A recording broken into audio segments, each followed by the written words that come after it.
de l'activité 2 du TP24, la lumière, une histoire de photons. Cette fois-ci, on va envisager la lumière comme un ensemble de particules, ces particules qui s'appellent des photons. Donc on avait dit que la lumière, il y avait deux modèles pour la décrire. Le modèle ondulatoire quand on considère que la lumière est une onde et le modèle particulaire quand on considère que la lumière est faite de particules, les photons. Pendant la quasi-totalité du XIXe siècle, la lumière est assimilée à une onde et au début du XXe siècle, de nombreux faits expérimentaux, comme par exemple l'effet photoélectrique, restaient inexpliqués par le modèle ondulatoire de la lumière. Et donc on a dû, pour ça, inventer un nouveau modèle, le modèle particulaire. Alors, l'effet photoélectrique dont on nous parle et qui a été responsable de l'émergence de ce modèle particulaire, il est décrit ici. Donc, on vous explique que quand vous avez un métal qui est éclairé par une onde électromagnétique, des électrons vont pouvoir être arrachés à sa surface. Mais pour ça, ce n'est pas toujours le cas. Pour que la lumière réussisse à faire en sorte que des électrons soient arrachés, il faut que chaque photon apporte suffisamment d'énergie. Et si l'énergie apportée par les photons, par chaque photon, est supérieure à une énergie qui s'appelle l'énergie d'ionisation des atomes, d'ionisation, puisque si les atomes perdent des électrons, ils se transforment en ions. Donc si l'énergie apportée par chaque photon est supérieure à l'énergie d'ionisation des atomes du métal, alors les électrons vont pouvoir être arrachés. On vous présentait l'expérience qui est constituée donc ici d'une lampe UV. Ici, on a une plaque de zinc. Et donc la lampe UV va servir à éclairer le métal, le zinc. Et on va essayer de voir si des électrons sont arrachés ou pas. Et si des électrons sont arrachés, la charge de la plaque de zinc va être modifiée. Et pour mesurer cette charge électrique, on a ici un électroscope. Donc vous avez sans doute regardé la vidéo. Donc au début de l'expérience, on frotte une baguette pour qu'elle soit chargée négativement et on va toucher la plaque de zinc avec pour que la plaque de zinc se charge d'électrons. Et ensuite, dans la deuxième partie de l'expérience, ils vont allumer la lampe UV. Bon, là, on attend un petit peu que l'aiguille se stabilise. Et voilà, donc il faut bien repérer, je vais mettre ma souris pour bien repérer la position de l'aiguille.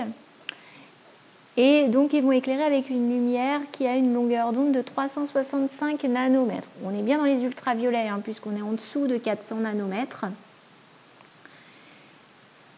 Et à ce moment-là, il ne se passe plus rien. D'ailleurs, vous remarquez que la lumière ultraviolette, ici, on ne la voit même pas. Notre œil n'est pas sensible à cette lumière. On n'a même pas conscience que la lampe est éclairée. Ensuite, ils vont changer. Ah, si l'aiguille a été un petit peu modifiée. Et cette fois-ci, on a un rayonnement de 254 nanomètres. Et vous remarquez que l'aiguille de l'électroscope se déplace. Donc, ce qui signifie que la charge de la plaque de zinc a été modifiée. Donc que des électrons ont été arrachés à la plaque de zinc. Et vous remarquez donc que ça se fait pour les longueurs d'onde les plus petites, pour 254 nanomètres, alors que tout à l'heure, pour une longueur d'onde un petit peu supérieure à ça, il ne se passait rien. Donc il faut vraiment une très petite longueur d'onde de lumière ultraviolette pour réussir à arracher les électrons. Alors je reviens sur notre activité. Donc, ensuite, on avait le document 2 du modèle du photon. Je ne vais pas tout vous réexpliquer là maintenant. J'espère que vous avez saisi le maximum, c'est-à-dire que Max Planck a eu l'idée que les transferts d'énergie se font uniquement par paquets d'énergie, donc pour des quantités d'énergie bien précises, des quantités d'énergie. Le mot quantité, justement, ça vient du latin quantum, quanta. Et donc ces paquets d'énergie, on les appelle des quanta. Alors on dit un quantum, des quanta. Et on peut aussi s'amuser à calculer l'énergie qui va être transportée par les photons. Et donc c'est Einstein qui a envisagé que ces quantas d'énergie étaient transportés par des particules qu'on a plus tard appelées des photons. Et donc on a une formule qui permet de calculer la quantité d'énergie transportée par les photons. Alors pourquoi dans l'expérience arrive-t-on à arracher des électrons uniquement avec les rayonnements de petites longueurs d'onde? Eh bien, on avait vu dans le document 1 qu'il faut que l'énergie apportée par chaque photon soit supérieure à l'énergie d'ionisation du métal. Sinon, les électrons ne seront pas arrachés. Donc, il faut une énergie conséquente, une énergie suffisante pour réussir à arracher les électrons. Cette énergie, elle doit être supérieure à l'énergie d'ionisation. Et puis, donc, comment se fait-il que ce soit pour les rayonnements de petites longueurs d'onde qu'on a une énergie suffisante? Alors, si on regarde la formule qui est juste au-dessus, l'énergie des photons, pour la calculer, on fait H fois C sur lambda. Donc, l'énergie est inversement proportionnelle à la longueur d'onde.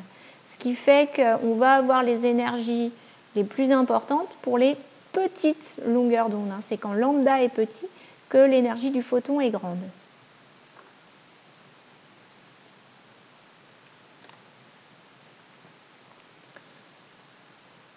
Ensuite, l'énergie d'ionisation d'un atome de zinc vaut 3,36 électronvolts. Calculer la fréquence minimale nécessaire pour arracher des électrons.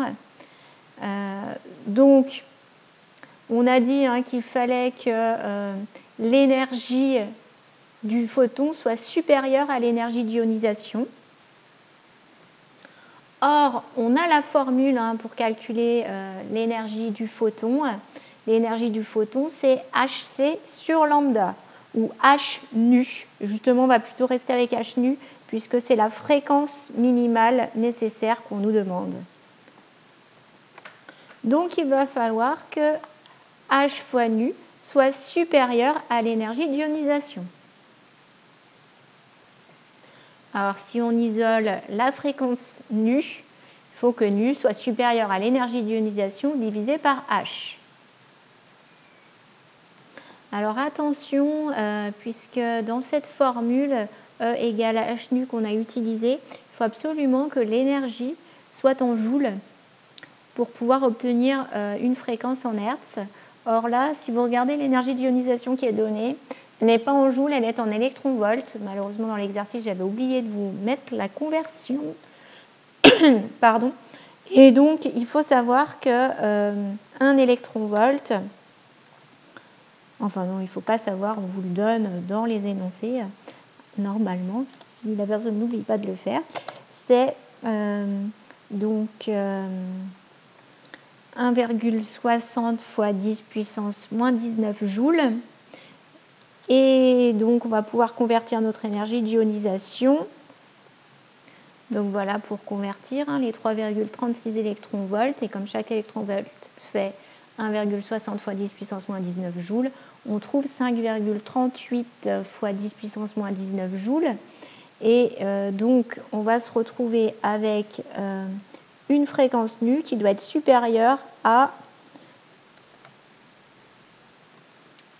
donc 5,38 fois 10 puissance moins 19 divisé par la constante de Planck, c'est-à-dire 6,63 fois 10 moins 34. Et on trouve 8,11 fois 10 puissance 14 Hertz. Et on nous demande à quel domaine ça peut correspondre. Alors, si on regarde ici, on est sur le domaine principalement des ultraviolets. Donc il faut une fréquence qui corresponde à des ultraviolets. On aurait pu calculer d'ailleurs la longueur d'onde qui correspond à cette fréquence.